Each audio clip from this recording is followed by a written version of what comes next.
Hi, everyone. Thank you for tuning in. My name is Bob Zukas. I'm an adjunct professor at the USC Marshall School of Business. I wanted to talk about today business strategy and the massive levels of change and risk that are impacting every business and that business leaders have to respond to.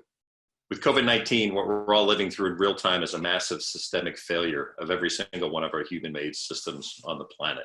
A highly contagious biological virus that literally started with one person in Wuhan, China, has infected not just millions of human beings, but our entire healthcare system and every system on the planet, including every economic, financial, social, political, and business system. We're all part of a catastrophic systems failure. In short, the systems we built failed us.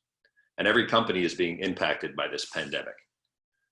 We talk about flattening the curve of the rate of infection, but what is also happening from a business strategy perspective is a flattening of the competitive curve. Here's what I mean by that and how business leaders can think about it. Business strategy in competitive markets is really just about deciding what game you're going to play and how you're going to compete to win over time. COVID-19 is changing that from a business leadership perspective and how leaders need to think about strategic risk. So let's look at that in two parts. First, how is the game companies playing changing? Markets are collapsing, vanishing almost overnight. The restaurant industry is estimated to contribute 4% to US GDP, and some estimates are that 1/3 of restaurants will vanish permanently. Airbnb's business model, is it collapsing on both the supply and demand side as well? Will providers of temporary accommodation want the contagion risks of strangers in their house? We know in the short term, the demand side is dried up, but is this permanent? Will travelers now be hypersensitive to new cleanliness standards and not want to be exposed to these environments? Travel, hospitality, energy, restaurants, sports, gambling, they've all been turned on their heads in one fiscal quarter. The game has changed in these industries. The rules have changed. Their markets, business models, and value propositions are all at risk. These are strategic issues. And it all started because one person got infected with what is now called COVID-19. The rules of these games aren't only changing, the entire game of business is at risk of going away for many companies. What's also changing is how companies need to play their games. That's because consumer preferences, social behaviors, and habits are changing.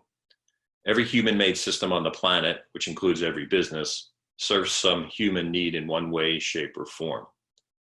When our needs and wants change, the rules of what we value change.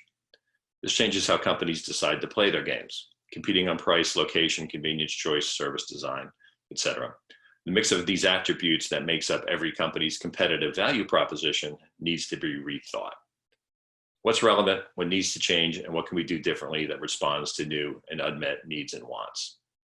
Here's how business leaders can begin to navigate this. They need to be much better systems thinkers and think about systemic risk and systemic change. Systemic risk is about when one part of a complex system fails and contaminates the entire system. Systemic change is when you see a change in consumer behavior or an external force impact the entire system as well, since it's changing the purpose or the function of a system. Fortunately, the concepts of complex system science are fairly easy to understand. Complex systems are comprised of three things: parts, connections between the parts, and the system serves some particular function or purpose. Now, systems thinkers understand and focus on the connections and why things work the way they do to serve the purpose of a system.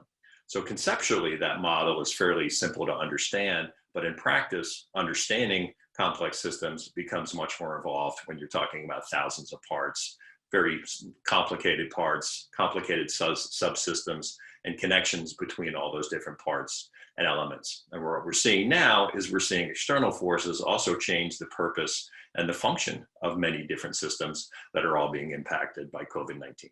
Every business is a complex system, and so is the human body. Complex systems are all around us in the natural world, such as with regard to planetary health and, of course, human health. We're actually pretty good at designing complex physical systems. The car is a complex system made up of some simple parts and some complicated ones, and some other subsystems, such as a combustion system, cooling system, braking, and electrical systems. And the purpose of the entire vehicle of the automobile is pretty straightforward. It's to move us safely from point A to point B. And here's how systemic risk works. A flat tire is a systemic risk to the entire system of the car. It causes the entire system to fail. It's easily fixable, and run flat tires also prevent the entire system from stopping. But in larger systems like in healthcare, Or with cybersecurity, there are many critical risks at the part or subsystem level that can run rampant, causing the entire system to break down and fail. Same with systemic change.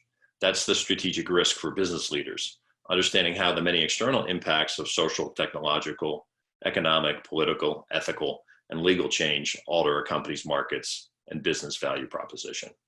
That's both a risk and an enormous opportunity for those who figure it out. So how do leaders become better systems thinkers to figure out this new complex world? It's really two things. First, they literally need to connect the dots. System thinkers understand how things work together. They understand the connections between the parts of a complex system. That's the perspective and the view that systems thinkers will bring to their businesses to understand the risks inherent within their companies. And then secondly, they need to cast a much wider net. Systemic change means that many different things will be changing within their own industry as well as outside of their industry. Those changes present risks to their company, and those changes also present significant opportunities to their business. So they need to think through whether those opportunities are something that they should be pursuing, given the level of disruption that will be occurring as a result of it. The game they may be playing may not be the one that they will be playing. Regardless, the rules of all games are off and are changing because we're all changing what we want, need, and value. We're definitely seeing a flattening of the competitive curve in most markets and businesses, and business strategy and leaders need to respond. Stay well, and thanks for watching.